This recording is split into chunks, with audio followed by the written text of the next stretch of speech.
Dear students, now I am going to discuss with you level of educational attainment in India in the different years. There are various indicators of development in education and health sector year-wise, like the real per capita income, crude death rate, infant mortality rate, life expectancy at birth, include both male, and literacy rate. Basically, out of these indicators, in order to find out the level of education development in education and health sector in India, let's examine first of all literacy rate in the different years. In 1951, the literacy rate was 16.67, whereas it increased to 43.57 in 1981, 52.21% in 1991, 65.20 in 2001, and 76% in 2015 and 16. One important thing in this matter is when we talk about the literacy rate, and as the table is clearly showing that from 1951 to 2015-16 it has continuously increasing. But keep in the mind one thing, literacy rate in India, the definition of literacy rate in India is very simple. The person or a child or a man who can read, write and can solve simple arithmetic puzzles is called literate, or in very simple word, the person who can read and write his name is called literate.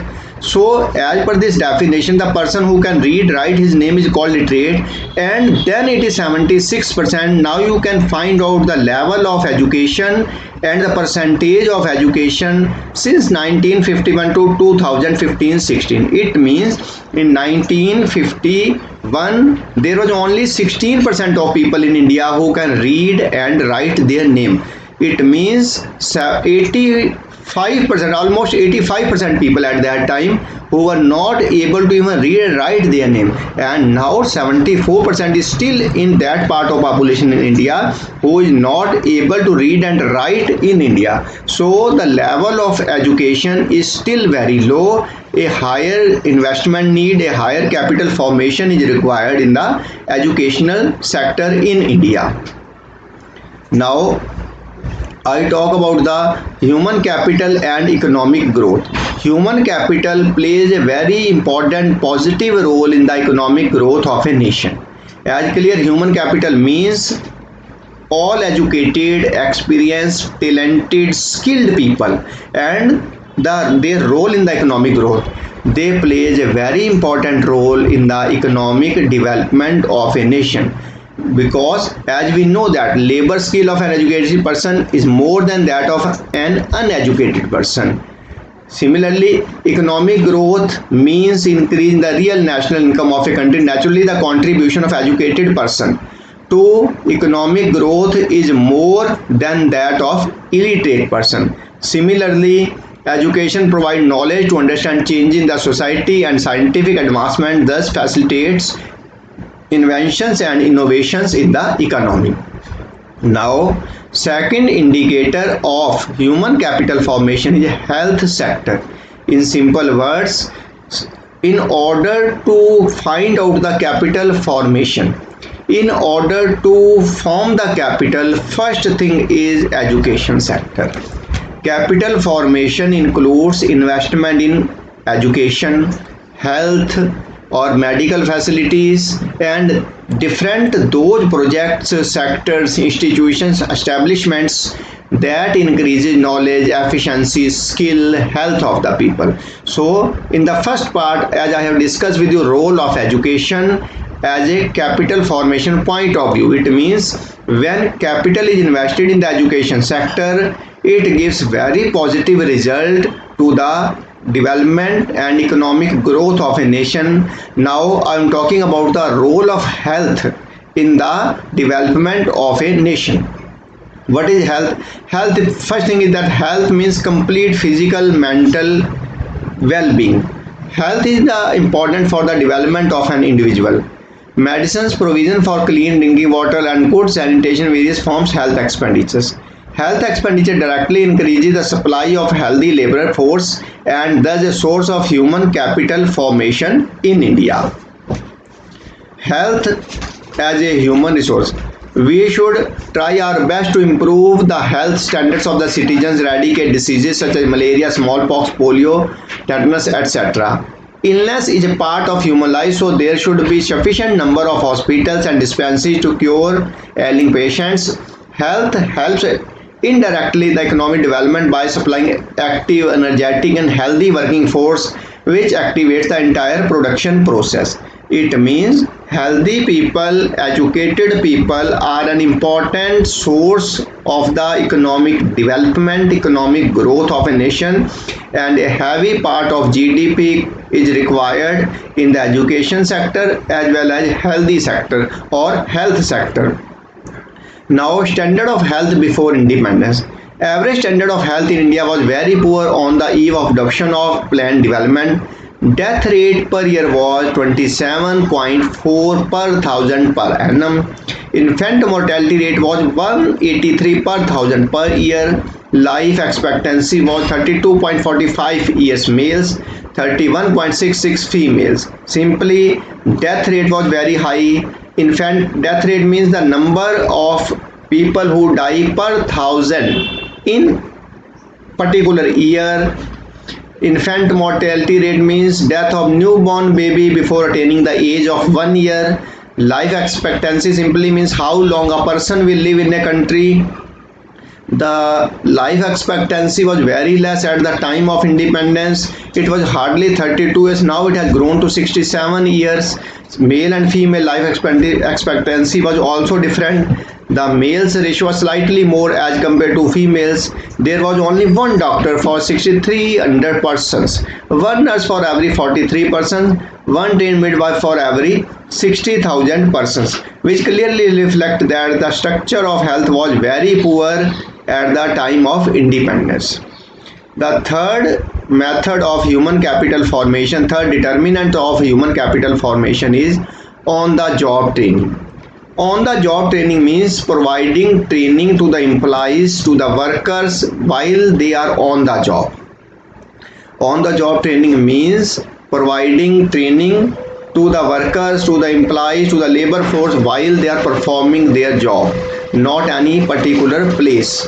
Rather, on the job training means training is given when they are not leave the job, when they are basically on their job process, because training increases knowledge, skill of the people. When the people, when the labor, when the workers, when the employees will be skilled, it will positively increase the production level in an economy. In this picture, you can simply say on the job training process. In this, workers are providing training when they are performing their jobs. Now, human capital and economic growth. Human capital plays an important role in the economic growth of a nation. It increases the productivity, and when productivity increase, economic growth of the also of a nation increase. Seventh five-year plan of India says human resource development has necessarily to be assigned a key role in the development strategy, particularly in a country with a large population. Trained and educated on sound lines, a large population can itself become an asset, accelerating the economic growth and ensuring social change in the desired directions. Now, another component of human capital formation is expenditure on education. Expenditure on education and expenditure on health. These I have earlier discussed with you. Now the one another component of human capital formation is expenditure on information. Expenditure is incurred to acquire information relating to labor market and other market. It involves amounts spent on seeking information about educational institutions, education standard, their educational needs and cost of education. This information is necessary to make decisions regarding investment in human capital as well as for efficient utilization of human capital stock in the country, because expenditure on education is also important in every economy to increase the production as well as productivity level in every nation. Now, when people spend to acquire information relating to labor market and other markets like education and health, This information is necessary to make decisions regarding investment in human capital as well as for efficient utilization of acquired human capital stock. Expenditure incurred for acquiring information relating to the labor market and other markets is also source of human capital formation in India. Now, what is the importance of human capital formation? Human capital formation is very important for the growth of an economy because it helps effectively and efficiently utilization of physical capital. Physical capital availability is not a guarantee of economic growth, economic development of a nation because physical capital itself does not is able to produce anything until unless human capital is implied on it. It means when human capital, talented, educated, skilled capital will be implied with physical capital, then productivity level will increase in an economy. Not only it increases the production productivity level but also increases life expectancy of the human beings. Now one important question arises, what are the causes of poor human capital formation in India? There are several reasons for poor capital formation in India. The most important is insufficient resources. We does not have sufficient resources or resources allocated to the formation of human capital have been much less than resources required for meeting the educational and health needs of the country. Serious inefficiencies. There are a lot of wastage of society's resources such as capability of educated people are either not made use of, massive literacy, non-education of many children, poor health facilities are other inefficiency which have not been attended to adequate and properly. High growth of population is another cause of poor capital formation, and lack of proper manpower planning is another basic cause of poor capital formation in India. The another aspect is Human Development Index.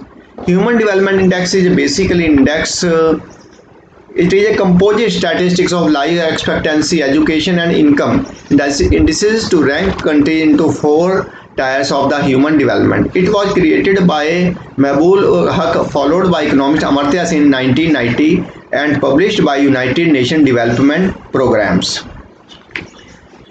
Basically, Human Development Index include three basic human capabilities. Longevity means how long a person will live. Educational attainment, it refers to education attained by the people of a country on an average basis.